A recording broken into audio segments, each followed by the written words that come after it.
Tu savais qu'on ne peut pas prier à n'importe quel moment de la journée? Il existe des moments spécifiques dans la journée où il est déconseillé de prier selon les enseignements de notre saint prophète sallallahu alayhi wa sallam. Nous allons les découvrir tous ensemble.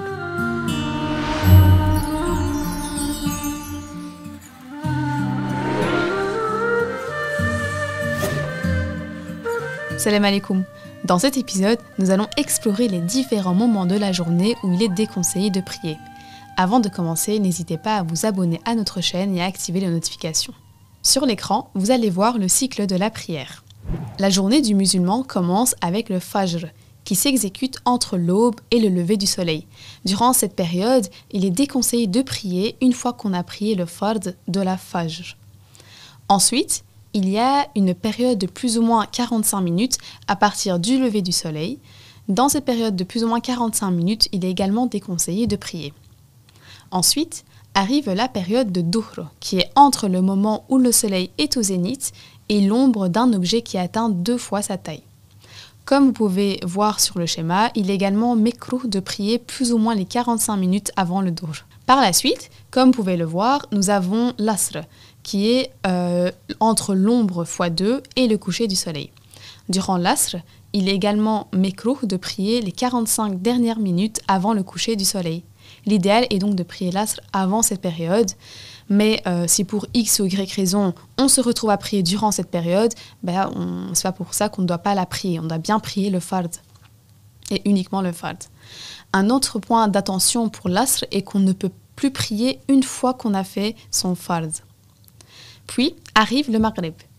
Ce dernier se trouve entre le coucher du soleil et la nuit, et pour le Maghrib, il est makrouh de prier avant son Fard. Et pour finir, arrive la période d'Isha qui se trouve entre la nuit et l'aube. Sur le schéma, vous pouvez constater qu'il y a 3 reprises un symbole qui représente les cornes du Satan. En fait, ces symboles représentent tout simplement les moments où il est très fortement déconseillé de prier, parce qu'en fait, notre saint prophète sallallahu alayhi wa sallam a dit que si vous priez à ce moment-là, c'est comme si vous priez entre les 2 cornes de Satan. Donc nous devons vraiment être vigilants. Par ailleurs, il y a également les prières surrogatoires, les nawafil. En fait, il y a le Qiyamul Layl, qui se prie la nuit après la Isha. Et une version des Qiyamul Layl est le Tahajjud, qui est en fait la perle des prières nawafil et qui se prie justement le dernier tiers de la nuit. Une autre des prières nawafil est la prière de Duha, qui se prie après la période de Kerahat de Fajr et avant la période de Kerahat de Dhuhr. Et ensuite arrive la Awabin qui se prie après la Sunna de Maghrib. Pour récapituler, il existe des moments spécifiques dans la journée où la prière est déconseillée.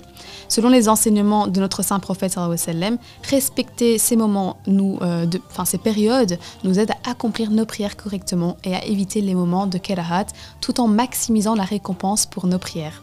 Ces mêmes moments sont à respecter pour le rattrapage de nos prières non exécutées en heure.